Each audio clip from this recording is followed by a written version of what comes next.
Welcome to this webinar on diversity in the faculty and leadership of California's institutions of higher education. We're going to be focusing on the community colleges today, by far the largest system of higher education in California and the largest in the United States. I'm Louis Friedberg, Executive Director of EdSource. We're thrilled to have you all with us today. I know there's so much going on and so many webinars, but the fact that so many of you are joining us is really a reflection of the urgency of this issue. EdSource is conducting this discussion in partnership with Wheelhouse, the Center for Community College Leadership and Research at UC Davis, the Graduate School of Education there. And several of the participants in today's panel participated or helped co-author a paper, a really outstanding paper on this issue, or it touches deeply on this issue of faculty diversity. I really encourage you to check it out. You can find it on our website and on the Wheelhouse Center's website as well. We also want to thank the College Futures Foundation, whose support helped underwrite this webinar today. And the other thing we'd really like you to do, because one of EdSource covers California, and for those of you who don't know or not aware of it, we have a daily email newsletter which covers issues like these, and we encourage you to sign up for that newsletter. It's at edsource.org. But California is a big place. There's a lot going on that many of us don't know about. And we would really like you to share innovation strategies that you have seen working, or that you are initiating or have initiated, and share those with us so that we can bring those to the surface, maybe write about it, and certainly inform everyone else in the field. We're in an environment where we think everybody knows everything because we're all online.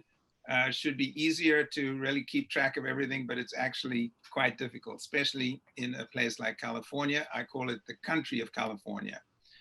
So please send those along. You can use the Q&A feature if something comes to mind, said, this is something we're doing, or this is something I've heard about. So I'm really pleased today to be joined by some of the most distinguished and dynamic leaders in the community colleges. Daisy Gonzalez is the Deputy Chancellor of the community colleges and oversees the divisions, well, many divisions. I won't go through all of them. I think many of you know Daisy. Daisy, welcome. Thank you for having us here. Also pleased to have with us Francisco Rodriguez. He is the Chancellor of the Los Angeles Community College District, which serves more than 250,000 students in 9 campuses, one of the largest and perhaps the largest college in the country. Welcome, Chancellor. We also have with us Edward Bush. He's president of Cosumnes River College in Sacramento. Amongst his many other writings, he's also author of the National Center for Inquiry and Improvement's Equity Guide on fostering faculty diversity. We know this is an issue that he really cares passionately about. Welcome, President Bush. Thank you for having me. Good afternoon. Also with us is Juliana Barnes. She is president of Cuyamaco College in San Diego. She's also an Aspen Institute New President's Fellow. Welcome, President Barnes. Thank you for having me. Pleasure. My pleasure. We also have some other people representing really just crucial constituencies in this whole discussion. Jeffrey Hernandez is Academic Senate President and a Professor of Political Science at the East Los Angeles College. Welcome, Professor Hernandez. Glad to be here. Thank you. And last but not least, Gerardo Chavez. He is on the Student Senate for the California Community Colleges, and he's a history major at Riverside City Colleges. Thanks for joining us, Gerardo. Thank you. Good to be here. I'm also joined by EdSource's higher education reporter, one of them, and a key one, Ashley Smith. Ashley, could you help us kick off this discussion? Yes, thank you, Louis.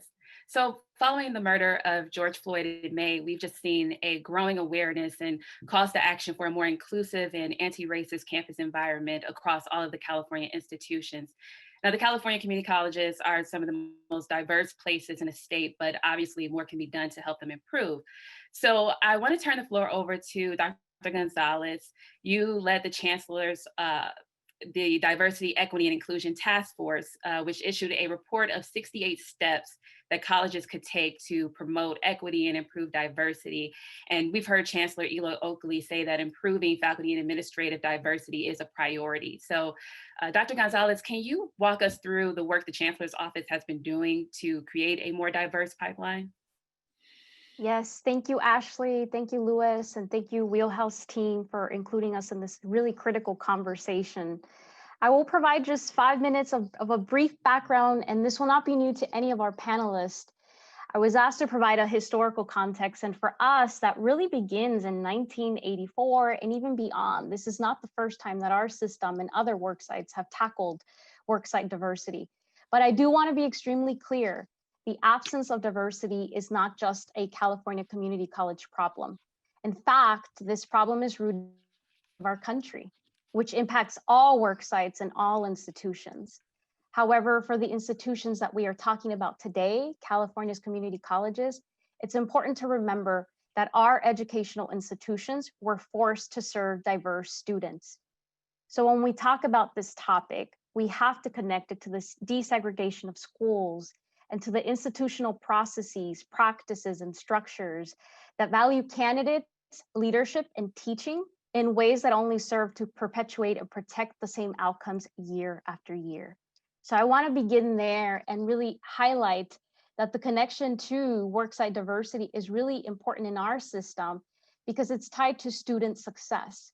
We know that students who benefit from a diverse faculty, staff, and administration are better educated, better prepared for leadership, citizenship, and professional competitiveness. And this is established, well-documented, peer-reviewed literature.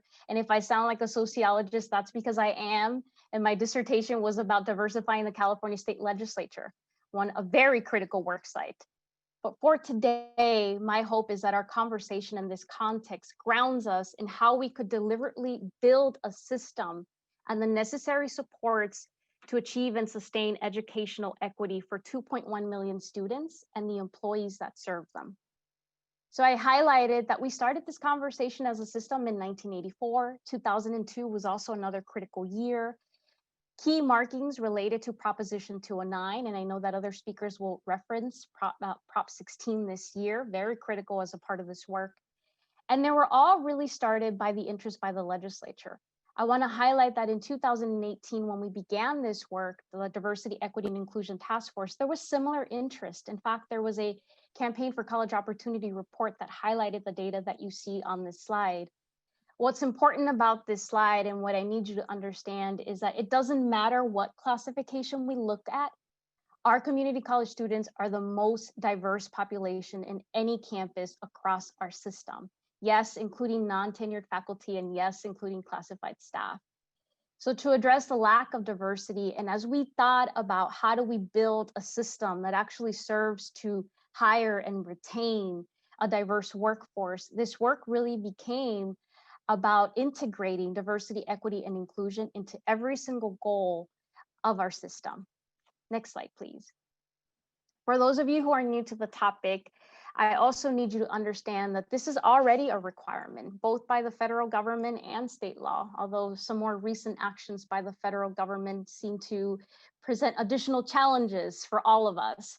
However, as a system, we began building 68 recommendations, and I want to acknowledge Dr. Bush was a key part of building those recommendations, and you have him here as a panelist. This education code was the #1 barrier that we identified as we embarked on this work. We did not have the right intentions, the right commitments. We now have new updated regulations that were adopted by the Board of Governors, and I'll drop in the link in the chat to the most recent language. But essentially, the old regulations in the education code did not reflect the commitment that our system had and the commitment that we were trying to make around diversity, equity, and inclusion. And you often hear the faculty in our system, our academic senate leaders have said, what do we mean by a condition? Is this like a disease or something? Diversity means a condition of broad inclusion. That has since been changed through the leadership of many system partners, and I'm happy to share that as soon as I'm done with my remarks. Next slide, please. I also want to highlight that in addition to making changes to our education code, which were a part of the 68 recommendations, this work was extremely critical. We were in the middle of asking our system to really tackle student outcomes in a very historic way. We were asking for complete transformation. The legislature was very clear about demanding that our colleges adopt guided pathways. They provided funding. AB 705 had passed unanimously. So in the middle of starting a conversation and this reflection, this work is and has always been connected to student outcomes. The fact that we have asked our colleges to engage in 6 goals: to increase student completion, to increase student transfer, to decrease unit accumulation, to increase employment in the field of study, to close equity gaps, and to close regional achievement gaps. These are all connected, and they were supported by the legislature with policies like AB 705, as I mentioned earlier, and even the student center funding formula, which meant to align our commitment to student success and adequately fund colleges for the students that they serve. Next slide. In terms of diversity in our system, we're asking our colleges to move past compliance and transition to empowerment. We've always had equal employment opportunity plans that have to be submitted by districts. Certainly not enough funding. On average, $55,000 are provided for districts to complete that. That is not a lot of money. But this work is about a cultural transformation. There's not enough money in the world that can help us address this problem. This is also not just a problem about hiring full-time faculty. It is a cultural transformation for a reason. And in order to do that, the work requires us to take responsibility as leaders at all levels. Districts, colleges, departments, and individuals all have a role to play as we talk about anti-racism, cultural campus climate, sense of belonging. Those are all critical to student success. And then my last slide. I want to share that as we engage in this panel, from the Chancellor's Office perspective and the Board of Governors, we know that our leaders are ready. They are committed. Even during this pandemic, even during crazy fires in different regions, and many of our campuses are again suffering in the last 24 hours, they still remain committed. On June 3rd, the Chancellor released a call to action and he highlighted the 68 recommendations. He called for an expedited implementation. He also connected this work to decolonizing curriculum. He also connected it to campus climate and the way that we teach our law enforcement in the state. But I want to give you a better sense of that urgency. Why are we pushing 68 recommendations? And what is this transformation that I'm talking about? 50 out of the 68 recommendations can already be achieved within existing resources. Why? Because they're really about the recruitment, the hiring, and the retention practices and policies that we have in place as a system. And we are not unique. Many other systems have similar challenges, and we actually learn from the best. CUNY was one of the key states that we looked at as we were thinking about how California could do better because we're California. But in terms of recruitment, I just want to highlight a few of the recommendations. In terms of recruitment, we need to standardize our hiring minimum qualifications. What is desired and what is required? California Education Code has 2 requirements for faculty. Can you teach a diverse workforce? And do you have a master's degree in your field of study?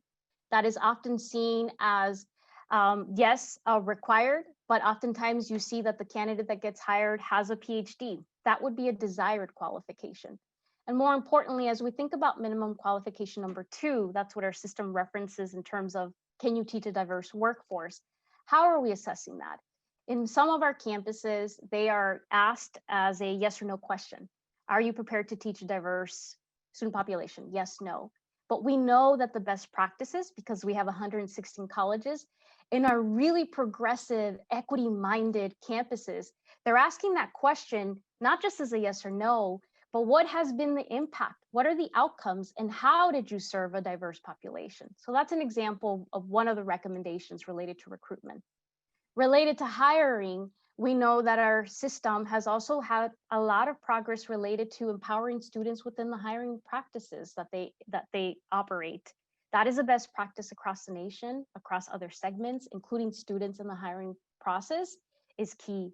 In terms of retention, we also know that the Academic Senate has said that this work, this integration really needs to be attached to performance evaluations and the tenure process. We also need to launch a very aggressive first-year faculty experience structure. Many of our districts do this, and the leaders that you've put together on this panel are great examples of that. And then lastly, from the statewide level, we always have to talk about accountability and advocacy. We continue to advocate for additional resources. That was one of the recommendations, that this system needs sustainable funding. We also need to launch a statewide fellowship, very much like the UC Presidential Fellowship, to diversify our faculty. And then very importantly, and what the board took action on just last week, as we think about campus diversity, campus climate, there is a need to protect and honor those leaders who have put themselves on the line, who oftentimes are afraid of losing their jobs. But I have to say that this work is really about leadership. And what our board decided to do just this month was to adopt one of the recommendations, one of the 68, that would establish Diversity, Equity, and Inclusion Awareness Month. And that has been one of the keys to ensuring the momentum and to protecting leaders from backlash. And I know that some of the panelists will talk about that because that was in your wheelhouse publication as well. So with that context, I want you to know that the 68 recommendations are currently being implemented today. We continue to advocate for additional resources to our system. And I want to thank the local leaders that you have included on this panel, because they are the courageous and unapologetic leaders that are leading this entire system. So you have convened the best. Thank you. Thank you, Daisy Gonzalez. And I just wanted to note that, there was some news last week when the new chancellor was appointed at CSU, Joseph Castro. For the first time, all leaders, and I include the four public education systems in California, including K-12, are leaders of color. Definitely a turning point. And as you can see, the leaders on this panel also are from very diverse racial and ethnic backgrounds.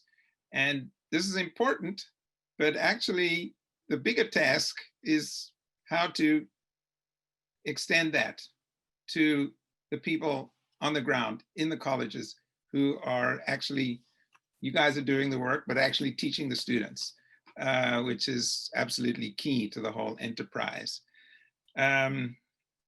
So just a reference to the Wheelhouse survey of 41 community colleges, they found that only 6 of the college presidents interviewed had not experienced racism or bias directed at them, or at least that's how they answered it. 17 reported experiencing direct acts of racism.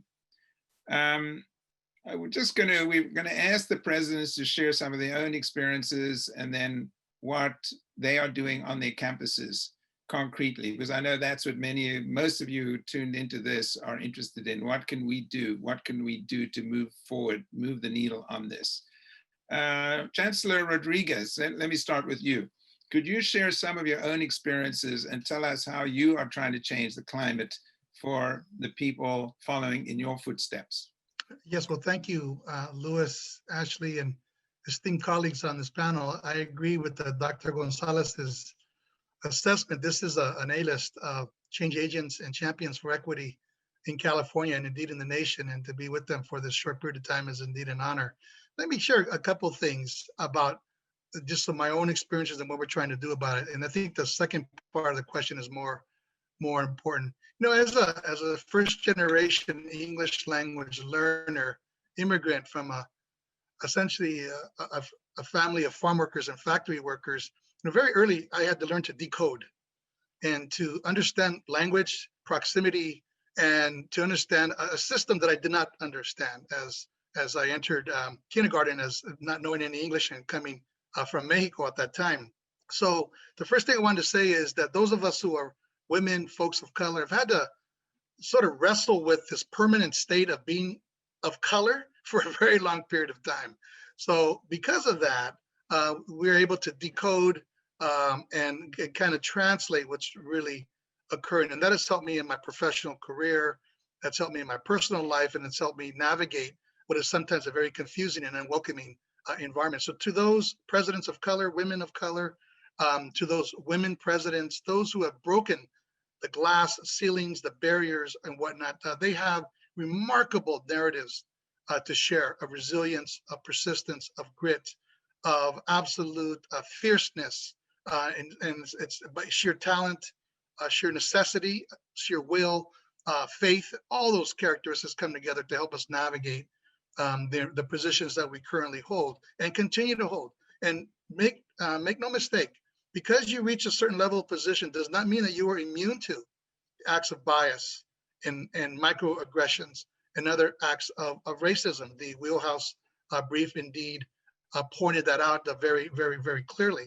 So what's important here to point out is that if indeed, understanding why this matter, and I'm so grateful of this conversation, it's because addressing racial inequities that have led to disparate educational outcomes requires all of us, CEOs, our partners, our allies, to have real honest and sometimes brutal conversations about policies and practices and the very structures that have fueled and enabled those inequities. So without honest conversations about power, privilege, and frankly, our own leadership, we run the risk of further perpetuating the very inequities and disparities that we seek to disrupt. So, our work today is absolutely critical. The national demand for social justice, racial equity, and criminal justice reform rightfully continues to sweep this nation. I hope it's here for a very long period of time. This attention to these inequities, the attention to the original pandemic, which is racism, is something that we need to keep a hold of and use it as a strategic, if you will, imperative and a strategic advantage to keep the issue alive and well-founded in our conversations. At LACCD, we pride ourselves on being an organization that's founded on educational excellence, opportunity, and access because of where we're located and who we serve. And we have set out to lead by example, which means for us making structural and permanent changes to root out the ills of racism and bias from our classrooms and our workplace. And to do that, we got to be deliberate and purposeful about being anti-racist. It's not just good enough to acknowledge that we have perpetuated in some cases a very racist system and practices, but we have to be actively anti-racist and understand that racial equality and social justice manifests itself in how we build our schools, our colleges, to what we teach in our classrooms, from the ways our colleges and our streets are policed, to equitable access to healthcare and to jobs. So we have used, and many of you are aware of this, the framework for racial equity and social justice as an initial document that speaks to our values and directs some very specific action steps and our commitments that will allow our colleges and district to build an anti-racist organization and build organizational resiliency and capacity to move towards a more socially and racially just academic community. So I'll leave it at that. There's a lot more I can share, and we'll get into conversations. But I wanted to, again, thank you for the question. Thank you, Chancellor. And I know there were a couple of specific projects at your campus that your campuses would sound pretty exciting. Hope we can come back to that in the discussion period. We're going to jump now to President Barnes at Cuyamaco College. Could you share with us your experiences and then couple of things you're doing on your campus that you think we could learn from? Sure. Like our Chancellor Rodriguez, I have my own background that I bring to this position, low income, first generation woman of color. I often pinch myself still when I'm doing convocation or addressing my college community. And, the bittersweet part of that is that why is it that I'm pinching myself? And that is because, for, a long time, we did not see individuals like myself in these positions of leadership. And more, we are seeing that. And I can't tell you how many times when when I'm introduced to someone, I'm asked, "Oh, so you're the president, like the ASG president?" And I said, "No, the president, like of the whole college." And I said, "Yeah, the whole college." So you talk about a microaggression, but that's reflective of kind of historic racism in our institution and decisions that have been made with regard to leadership. But what I really want to focus on is the fact that leadership does matter. And it's really imperative for leaders to work with their college communities to set the stage and set the tone. And I know some of you out there have heard this story, but I think it's worth repeating. I know when I first stepped in, it's now been 5 years that I've been the college president. And when I first stepped in, I wanted to be sure that the college knew who they hired, what I was about, and how I was going to lead and engage with the college community. And so some of you know that I am a black belt in karate. And so after my very first convocation, I took off my suit, took off my high heels, put on my karate gi and my black belt, and I proceeded to try to break a board. And the board said, "Institutional barriers to student success and equity." I tried twice to break that board and I did not break the board, but I broke my hand on my very first convocation, left, had to go to an emergency room to get a cast. And I thought I could never return back to this institution. But to my beautiful, wonderful surprise, I came back and I had a flood of emails from my college community. And basically the message was, institutional barriers to success and equity are so entrenched that it takes a village, and we are behind you. We are in this village to do this work together. And that was setting the stage. Leadership matters, and that was the message, and that's been threaded throughout our institution and the fabric of our discussions and our actions. And we still have a long way to go. But the bottom line is that, you know, there's an appetite, there is a will to do this work at the college. Certainly, most recently with crimes against our Black and African American community has opened the door, to say the least, for us to be more intentional and unapologetic with regard to this work. I know, like many institutions, we are tackling this head on at Cuyamaco College. We do have a task force on racial equity and social justice, but it can't just be that siloed team. We're threading this work within the fabric of our governance structures and having broad dialogue and setting actions related to the DEI task force recommendations, so that we can make the changes that lead to a more just environment for everyone that we serve.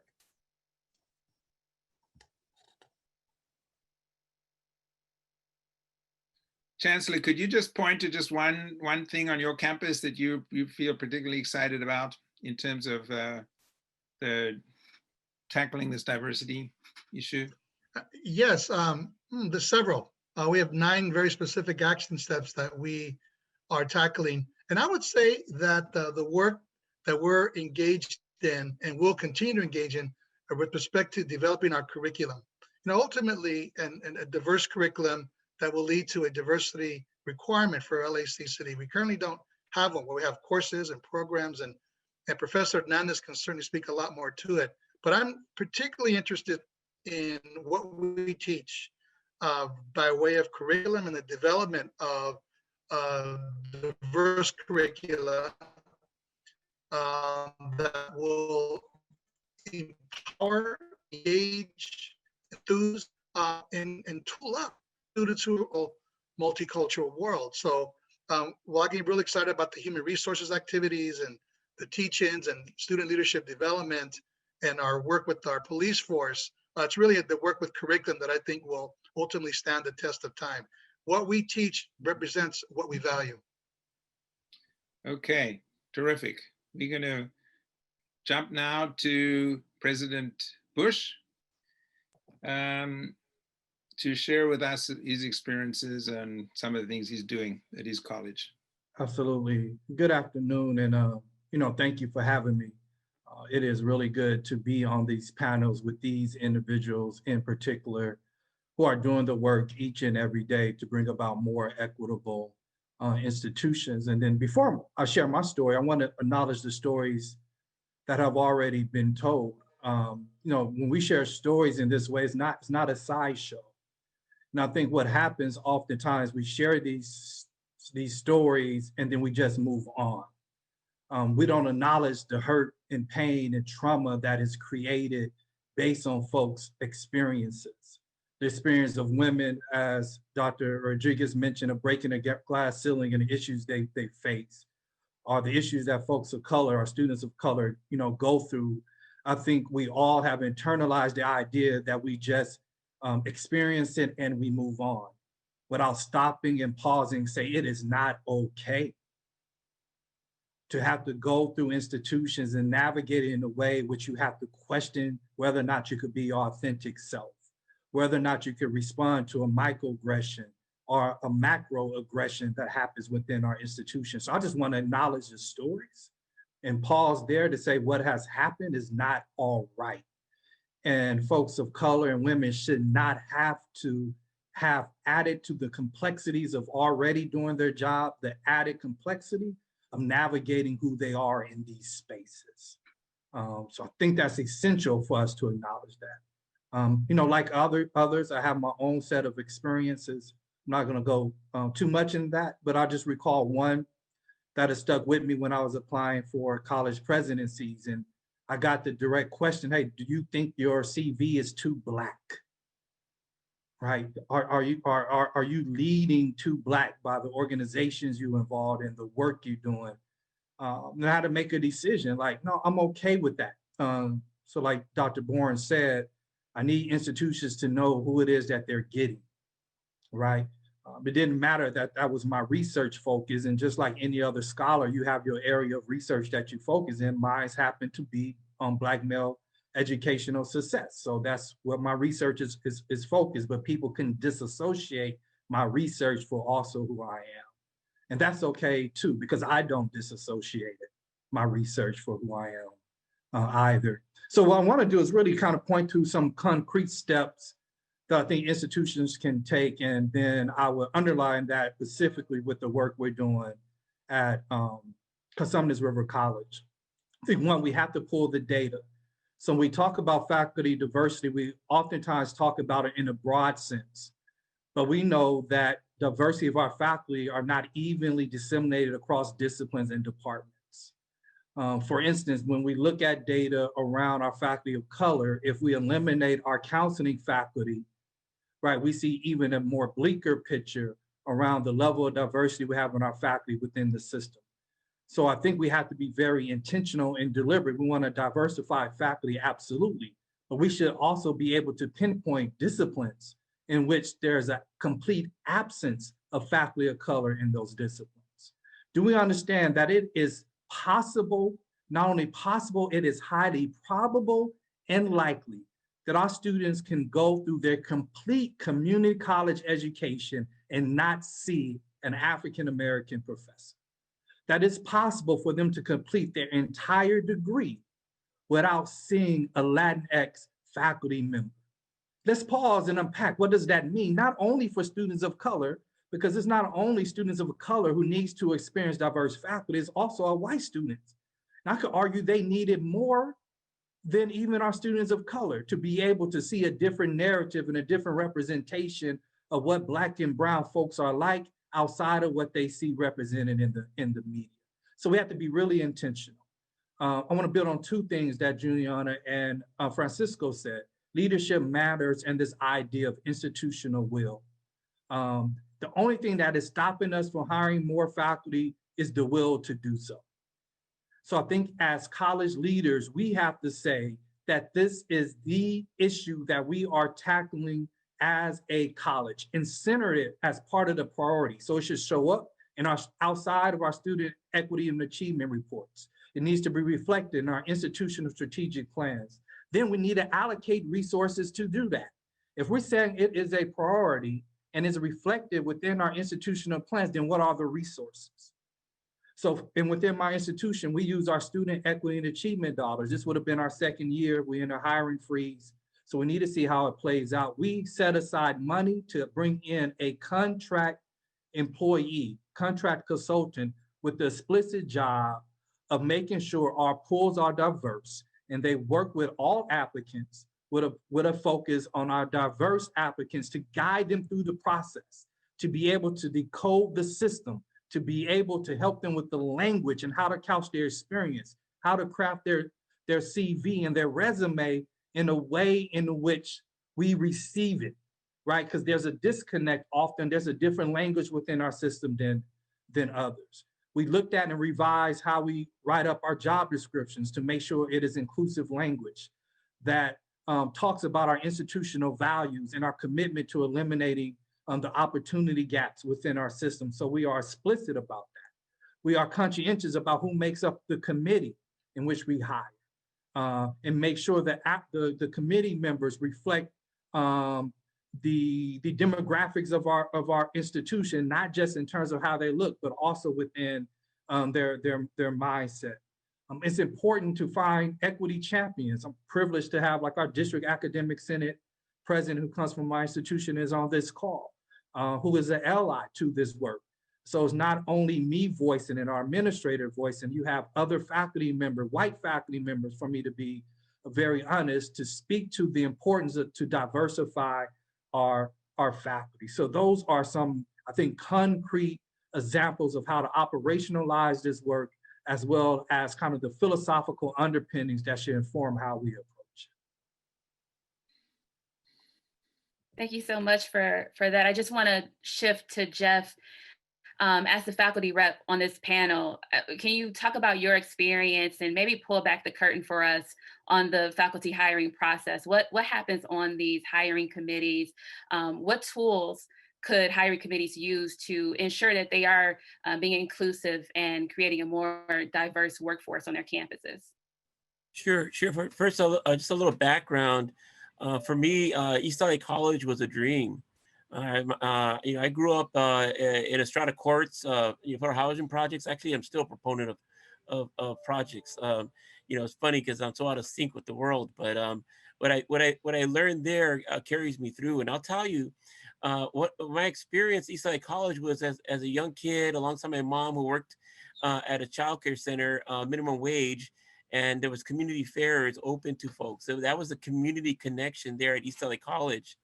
And I later went there as a student, and I was very fortunate to develop a mentoring relationship with a professor of color, really a leader there on the campus, and still very influential even to this day.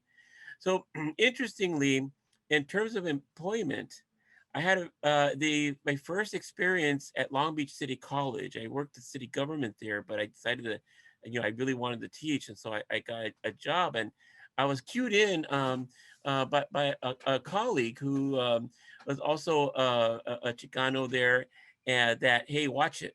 They're only gonna keep you on for a couple of years, and then they're gonna let you go. They're not gonna support you. This is all just to look good. And I was their token, and they did that to me, and now it's gonna be your turn. And sure enough, that's exactly the way it played out. No support, no evaluating, no mentorship. Later, I because I had this ongoing relationship with my mentor, she advised me when there was an opening there at East LA College to put my hat in the my application in the hat, so to speak, to be part of the mix. And when I was successful in getting hired there, I did receive that kind of mentorship. I think it's an extremely important piece of the equation, because in order to increase your odds, that mentorship is really key, and that grow your own approach is very key. Now, in terms of the committees, you're absolutely right. There's much more that can be done and that needs to be done. We've got some excellent guidance from the ASCCC working with the Chancellor's Office in terms of effective practices. I don't believe that has really filtered into the sort of training that needs to take place at a higher level. At our academic senate, we've are working with our administration to identify where diversification is most needed, and then our follow-up will be to promote that training for particular departments. I will tell you the biggest challenge, and of course, from the Left Out report, is the those who do not specify their background. So then that makes it much more challenging to figure out. But that's one big piece of the equation for the faculty hiring, is to really be intentional with the committee construction. I like the idea of students on the committee. That's something we don't have. I definitely am going to see if we can encourage that as well. And there are colleagues in my district that are really anxious to do more on that front too. Thanks, Jeff. Gerardo, I don't want to leave you out here. Speaking of students possibly on faculty hiring committees, maybe you can talk about your experience at Riverside, and I mean, what recommendations do you have for the folks watching and for students who want to do more than just demand more representative faculty on their campuses?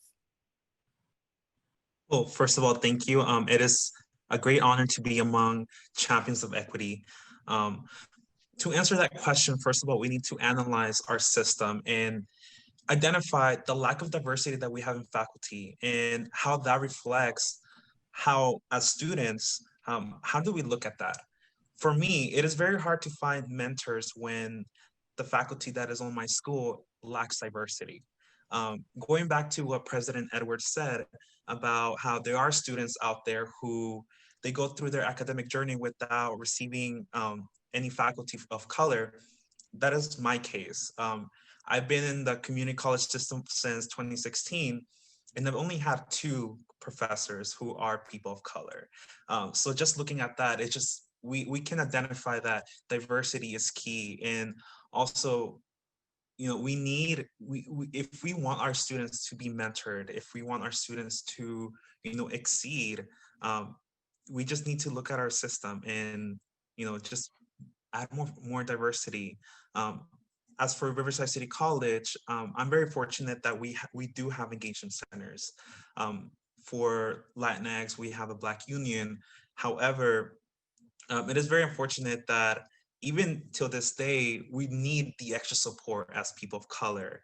And I think going back to what President Barnes said and Chancellor Rodriguez said, that there's always, you know, there's always that mentality that we have to break the ceiling. I believe that, as for myself, as a Latinx student, and also as an immigrant, I immigrated from El Salvador. Also as a first generation student, it can be tiresome to have that mentality that I always have to break the ceiling. I always have to pay the path for whoever's coming after me. But I believe that, first of all, by including students in the hiring committee, that is one step to change. Unfortunately, for my campus, we don't have student representation in the hiring committee for faculty.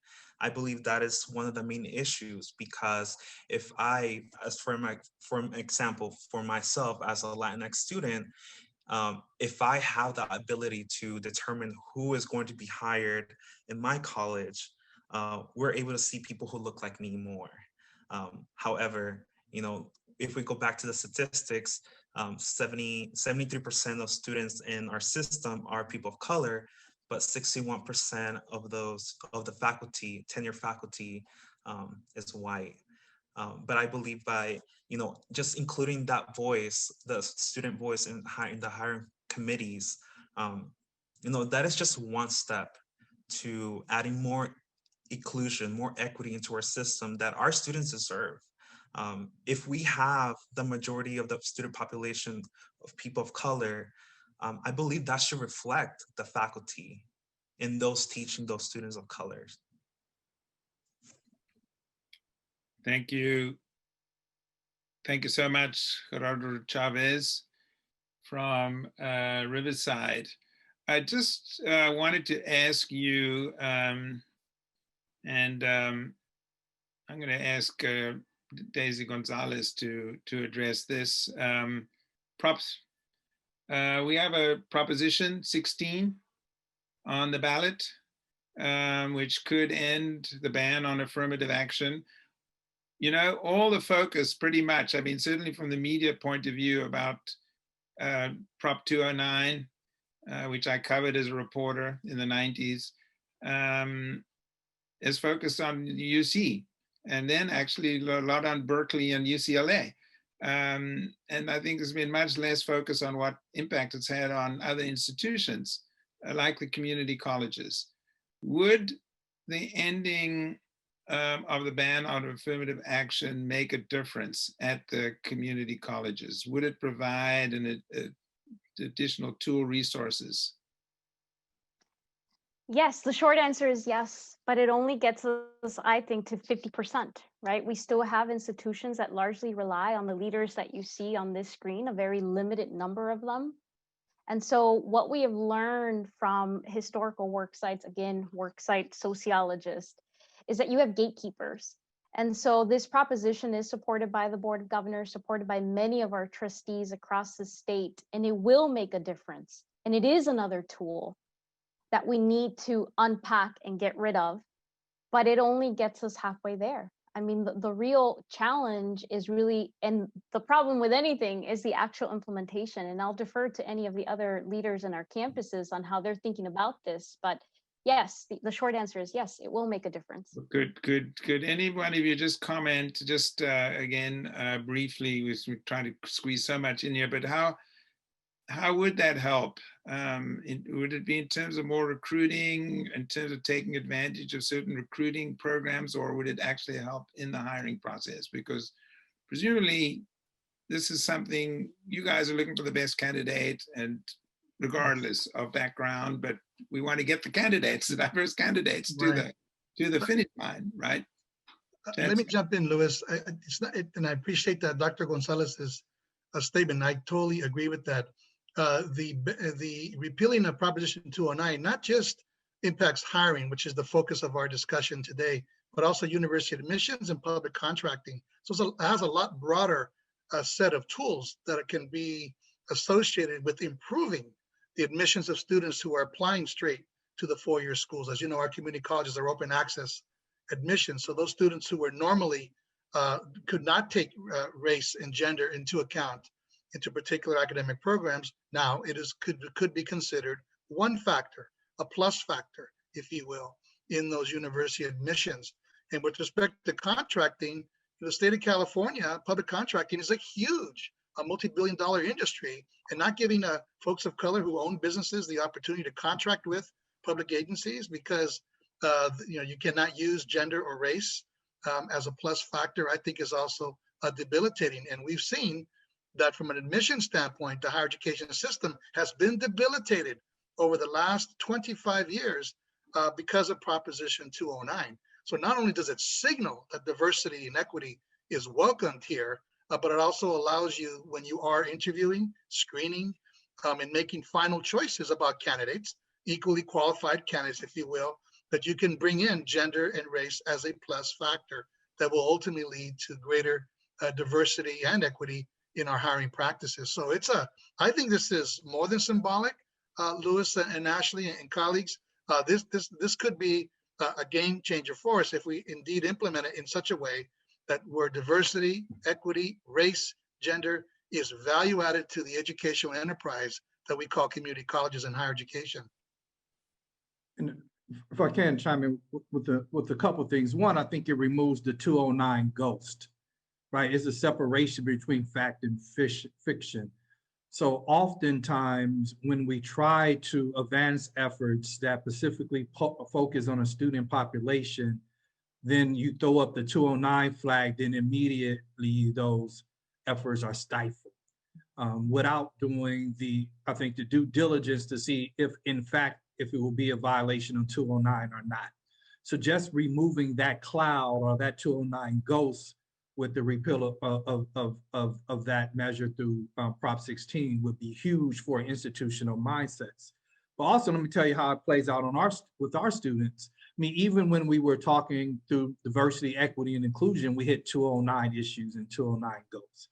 When we were talking about the new funding formula, we hit 209 real issues, right? So within the funding formula, we're trying to make sure that colleges that serve the students who have the greatest need get the resources they need in order to be successful. That's what equity actually means. And we have all other proxies to try to make that a determination, but we do not have race as a factor in determining our funding allocation, right? So you have institutions that may serve a large number of Latinx or African-American students that may not receive the same funding because they might not show up as first generation. Right? They may not show up in other at-risk student categories, but nonetheless, because of who they are going to hit barriers within those institutions because of that. And because of 209, we cannot add race as a data point to identify where funding should go and belong. So that is a very real world implication that impacts the type of resources we could provide to the students who needs it the most. Let me just transition a bit to retention, because we've gotten a couple of questions from the audience about this. Can any of you, this question is directed to everyone on the panel, if there are maybe one or two key strategies that you could outline for the audience of ways to retain their faculty of color, their administrative staffs of color, how do you keep those folks around in a climate that may not be welcoming to them? Take that. I mean, it's a real issue. But some of the practices that I found helpful that we do at CRC, every new faculty is assigned a mentor, and they don't have to be from that discipline. And we take that process really, really serious. Our faculty leaders through our academic senate have increasingly put emphasis on making sure that faculty are mentored. We have events where they come together and talk and to be able to share. So giving that sense of belonging that we always say matters with students, it also matters in how we onboard new faculty. We also have a spring equity academy. So we actually give new faculty release time in their second semester, their spring semester. And they go through an equity academy where they learn around issues relating to equity, but most importantly, through that cohort model, they're also building relationships across their discipline. And so that adds to the point of connection, where they can not only learn kind of the formal processes that exist for faculty to be able to make within the institution, but those informal, often secret conversations around how to successfully navigate your department and the institution happens through that as well. So those are two practices that I think has been quite helpful for us.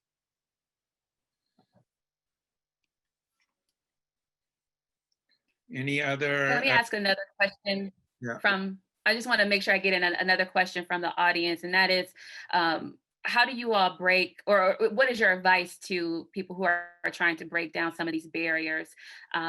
What should they be doing? Where should they go? How if they just meet the minimum qualifications, help them sort of get through this process? What would your advice to them be? I'm happy to say a little bit about that. I saw in the questions with the RSVPs, and then also in the Q&A, that there's a lot of interest in kind of breaking into higher education, or the community colleges in particular, but people are having difficulty. And I know a lot of our focus often is on practices, and rightfully so. We have to interrogate our processes from recruitment, advertisement, interviews, all of that from A to Z. Certainly that is an imperative, but this is not just an issue of practices, but also an issue of practitioners and mindset. And I know part of our framework for tackling this work at Cuyamaco College is this piece on raising consciousness, raising awareness about the historic racism that really permeates our higher education institutions, including our hiring practices. And so frankly, I think that it's kind of a for lack of a better way to say it, kind of a partnership for individuals who are trying to break in. We have to interrogate our processes and our practices. We have to raise consciousness among our faculty, in particular at our colleges, so that they understand the imperative of bringing in diversity. And then we have to do a better job of preparing potential faculty members for entering the higher education sphere, or community colleges in particular. I know in San Diego, for example, we do have a very robust, it's an internship program called SEDICA, where we really proactively seek out diverse candidates, people who particularly want to teach in the classroom of color primarily. And we work with them so that they, one, have some experiences with teaching in the community college, but we also prepare them for the rigors of the system. So while we're trying to dismantle the system, we have to still concurrently provide a venue for more diverse candidates to enter the system while we're concurrently trying to fix it. Yeah, I would add to President Barnes' wonderful description that at LACCD we have a project match program that Professor Hernandez, if we had more time, could talk about. For over 25 years, we have selected 50 individuals who are wanting to teach at the community college for the first time, so they could quote unquote break in, and they go through a year-long mentorship program in which they learn how to teach the pedagogy, if you will, pedagogy of teaching. And then we assign them in that spring semester to be alongside a mentor teacher in the classroom or counseling or at the library, because those are our faculty positions. So we have found that that program is a way to sort of demystify what is involved in the process of applying for the faculty. A couple other quick things at Dean's Academy, we have, it's internally to our district.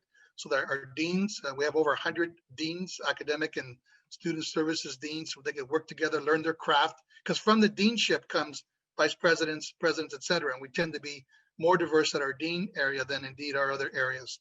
And then we've had a President's Academy that we have co-sponsored with UCLA for future college presidents. Our first cohort was 20, 11 of whom came from our district, but 9 others from other surrounding districts. And many of those individuals from that first cohort are indeed college presidents now. So that's our way of leadership succession ideas and in ways to build that pipeline. But I do want to mention one thing. I know we don't have a lot of time, and this is about narrative. You know, so often, and I think Gerardo, you talked about this a little bit in your statement, when you're in the meeting room, on your documents, in your paper, when you're in the interview, so often we tuck away those things that make us special, unique, powerful, diverse, if you will, and that we try to speak a language or an environment of what we think the audience might want to hear to blend into an assimilated view of what excellence looks like. I like to give the opposite advice. Bring in what makes you unique. What are the traits and characteristics and skill sets and heart, if you will, that makes you unique to this particular position? And so many folks talk about, and they do a reiteration of their CV. In other words, people have already read the CV, they give a reiteration, a reinterpretation of their CV. And I say, let that be your base and answer the simple question, as a result of what you have done, what is it that you can do for this organization, given the challenges that this organization has? And that's where you bring in your diversity as value added to the success equation of the organization, and speak to it with a sense of confidence and own your experience in such a way that that brings power and legitimacy and authenticity to your voice and to the process. You'll never go wrong with that. So that's the value added part that I think sometimes is left out. We imagine voices and imagine a way that a person should present themselves. But I say our lived experience is value added, and use it towards indicating to the institution who's interviewing you that you are value added and that you want to be part of that academic community. Ashley, and sorry, Louis. And related to this question, just to finish off Ashley's question, what I'm reading through those questions too is that desperation as well. The fact that many who are asking these questions have applied before and they have been turned down. I think it behooves us to really think about how we demystify equivalency within our system. Equivalency is a process. It has acted as a barrier across a decentralized system being implemented in 116 different ways. The Academic Senate recently took ownership and leadership of that, and they have published a paper to ensure that every single district is actually implementing an equivalency process. So for example, if you are applying for an English faculty position, but you did Russian literature, oftentimes you were just told in some of our campuses, you don't qualify. when in fact you could apply through an equivalency process. I know that all the leaders on this panel have an equivalency process that works. But what I will tell those who are asking those questions is, one, equivalency is required by the law. You have a system that is ready and you cannot give up. All of the leaders here in our colleges want you to work at our campuses. I'd like to interject just before I have to run off, sorry. I wanted to point out that two things. One is I totally agree with Francisco's point about owning your voice and presenting that. I would say that one of the challenges, particularly for our faculty who or potential faculty who want to get in, is looking for those avenues. And I know it's hard for me to totally relate because we have managed to change our committee cultures so that we really abandoned quite a bit of protocol, and it's quite much the case that guests do have a voice, and that's any guest. And I know that that's not the case at other colleges, but I think that's a very important piece of the ingredients to the extent that that could be promoted. The other piece is in terms of helping diversify the ranks. Begin with our students. We have students at our college in our district, actually not our district, that are very much interested in teaching, who are tutoring even after they transfer, who maybe while they're working on their master's degree are coming to us to work in the transfer center as a CGCA and to promote equity. And later, that former student of mine seeking me out for that mentorship. We had our own version of Project Match. And boy, she is one of our best full-time instructors today. So I would say that I know these are difficult budget times for college presidents, but we really need to look at those pathways. I suspect there is a lot more mileage out of those pathways for quite a number of our student employees. And so there's a missing ingredient there. I wish I could stay longer, but I really do have to bounce. Thank you all. Professor Hernandez, thank you so much for joining us. We're going to just go for literally 10 more minutes just to squeeze in a couple of questions. Thank you so much. And I think Daisy had to jump off. Oh no, Daisy's still there. You shifted on the screen when Professor Hernandez left. Just a quick comment was you'd mentioned a very exciting program tracking the students who, I mean, one of the challenges with community colleges, it's harder to track them after they've left because they go to so many different places, but you have an interesting idea with the HBCUs, historically Black universities. Yeah, so we started this conversation in 2018, 19, 1920. Our board supported establishing a system-wide faculty fellowship. Of course, very difficult fiscal years. Our board did not, and our system did not receive that funding. So we have started to really think about how does our system get to do this pilot in the middle of everything else going on, right? Fiscal crisis, pandemic, fires. And we learned from our HBCU partners that we have about 320 graduates who graduate every year across our historically Black colleges and universities who are graduating, in a 3-year span with master's degrees. So as we think about the lack of diversity within our system, our office is currently exploring creating a pilot that we would launch in 2020-21 to bring back and really introduce what Chancellor Rodriguez has said, which is demystifying the workplace, pairing them up with a mentor, and that is what that fellowship would look like. It's a part of our institutional effectiveness approach.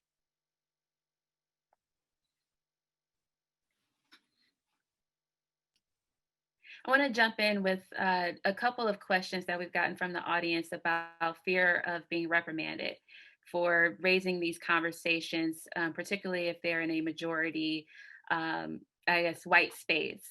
What would your advice to them be if they do have that fear of retaliation?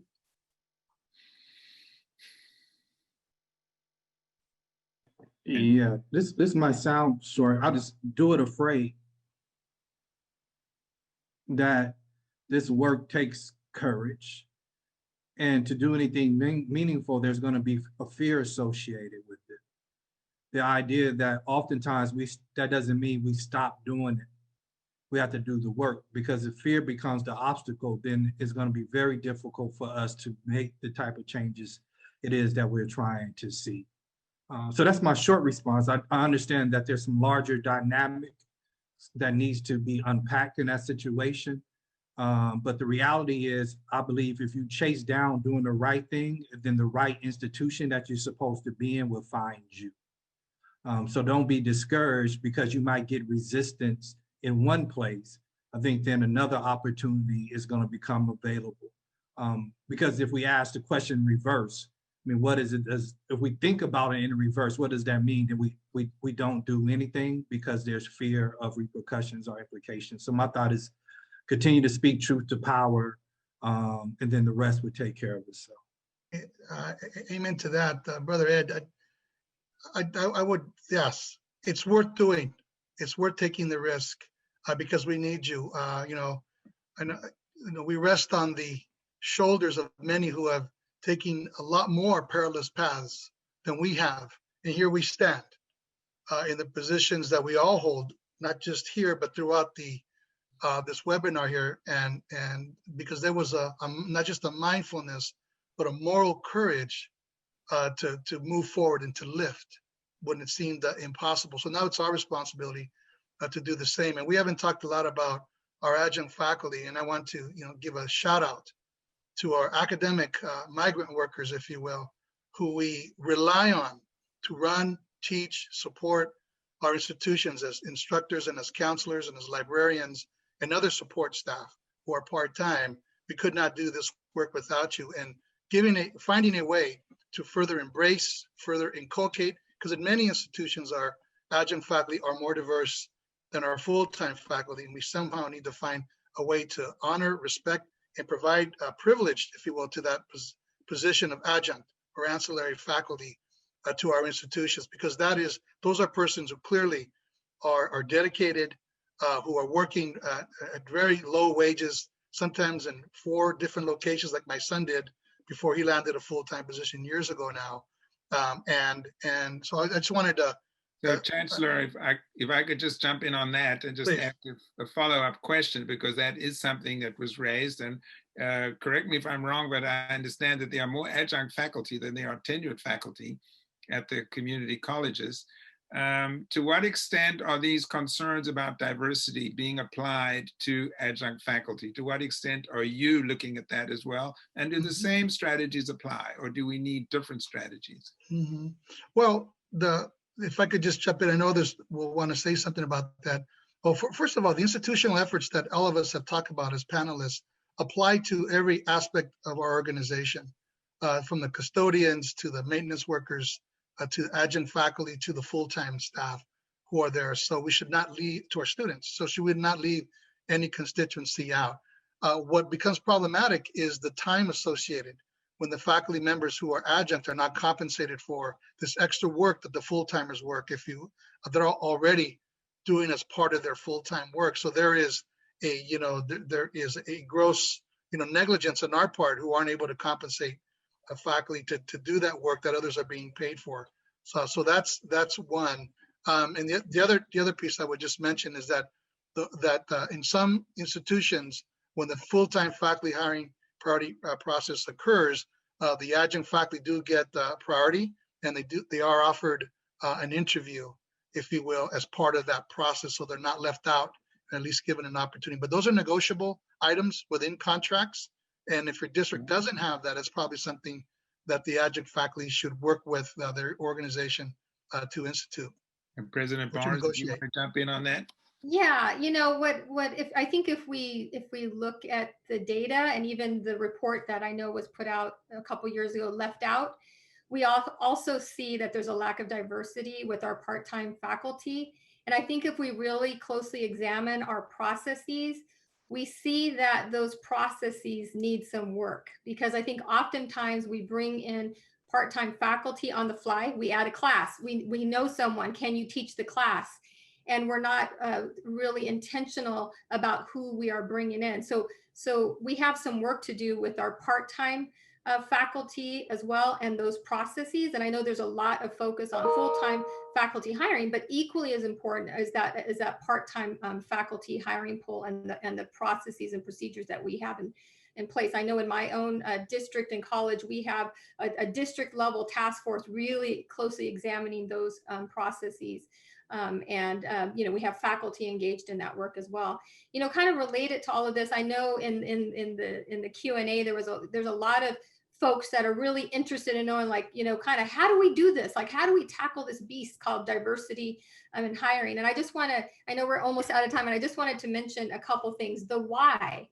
I really think it's important for us, and I keep using this term, raising consciousness. This is really our own professional learning, and really kind of understanding the why behind the importance of bringing in diversity, both from the administrative and faculty ranks. And so I want to invite people to read more of the literature, understand what critical race theory is, read literature from scholars of color. They exist, but we often, kind of recite the same scholars and not of color. But there's beautiful literature from scholars of color, and I'm just going to name Sylvia Hurtado, Laura Rindon, Sean Harper, Frank Harris, Luke Wood, and I'm going to say I see that Luke Lara from Maricosta is in the house, and he graduated a couple years ago with his doctorate and did some specific research, right, on diversity in faculty hiring. There's literature,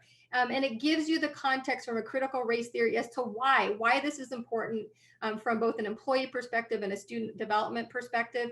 And then people want nuts and bolts in the how. There are lots of examples, and they're there at our fingertips. The AACU, for example, developed a guidebook, Diversifying Faculty. It's a number of years old, but it still holds true today, and there's some really fabulous resources there.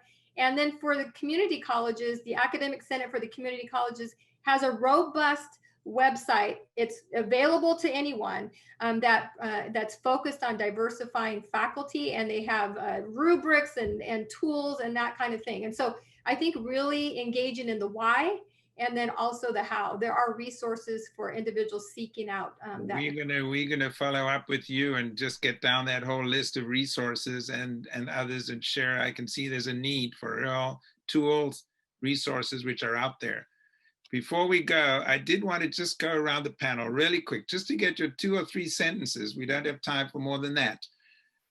But to get your sense whether you think the current moment, as difficult as it is, but with so much focus on racial justice and equity in the last few months, is this, and I'm going to start with you, Gerardo, do you sense that this is providing an impetus to these discussions? Do you see more discussions happening as a result of this, or is this still something that really is not on the radar where it should be? Gerardo. I believe from my surroundings and being able to be in this webinar, the conscience is raising, and I believe that I have hope in the future that this will turn from dialogue into action, because I'm eventually going to transfer and I benefit from equity. So I believe that just by having these conversations, we do see that we are already, getting the ball rolling when it comes to equity in our system. President Bush? I sure hope so. I think it can, if we make the decision for this time to be different. I think each of us consciously have to make the individual decision that we're going to change our own actions to be able to create more equitable spaces in the places in which we occupy. And don't be dependent on the person in the office next door to do something.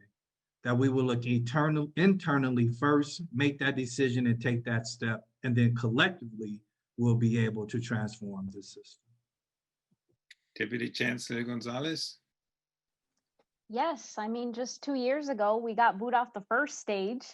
Now we can say words like anti-racism and people are embracing it. What I will say is join us, because the team that you have, the board of governors that you have, is not giving up. So don't give up on us. We will take the heat. You have a new board that has adopted new regulations. We are setting new accountability measures. That is all going into place. So for our local leaders who may be thinking about whether they can lead with the current trustees that they have on their boards, just remember what it's like for our students. They recently published an anti-racism action plan, and they are not shy about the experiences that they're having. So as much as it's hard for adults, this is the moment. And either we do it now, or I don't know why you wake up every morning. President Barnes. You know, I echo what my colleagues have said. And, you know, I find myself recently saying everything my mom ever taught me, everything I value, everything I've ever learned, everything that I've ever read comes to the table now. It is a moment, and it's not about me. I think it's about our students. And I really do believe that we have a critical mass and we have a collective will to tackle this work and basically to establish more just and anti-racist institutions for all of the individuals that we serve. So it is a moment, and I think it's exciting, and I'm happy to see everybody rolling up their sleeves and being ready to go. Chancellor Rodriguez, I mean, you think this is a moment, or I mean, would like to think so, but I think it's a moment that is translating to a movement of change agencies, and it's not just left for the college presidents, superintendents, and chancellors of the community colleges, but for all of us, irrespective of the titles that we have, that this is the strongest cohesion that I've seen of our community colleges be singularly focused on racial equity and social justice. So I applaud the Chancellor's Office and all of my colleagues on this call, and to agencies such as yours, EdSource, engaging in excellent topics, responsible and effective journalism, so that you can help extend our narratives. You know, of the 125 or so CEOs, we may only be a handful, less than 50% of CEOs of color, but each one of us is absolutely committed to not, you know, because many of us were the first, this, the first, that. We're working to make sure we're not the last. And that is something that we are absolutely committed to. So yes, it is more than a moment. I believe it's a movement. Ashley, do you have a comment? I just want to thank all of you for having this conversation with us today. It's been really great and enlightening to hear all of your different perspectives, and to see what's actually happening in the state and on your campuses. I think it's been really great.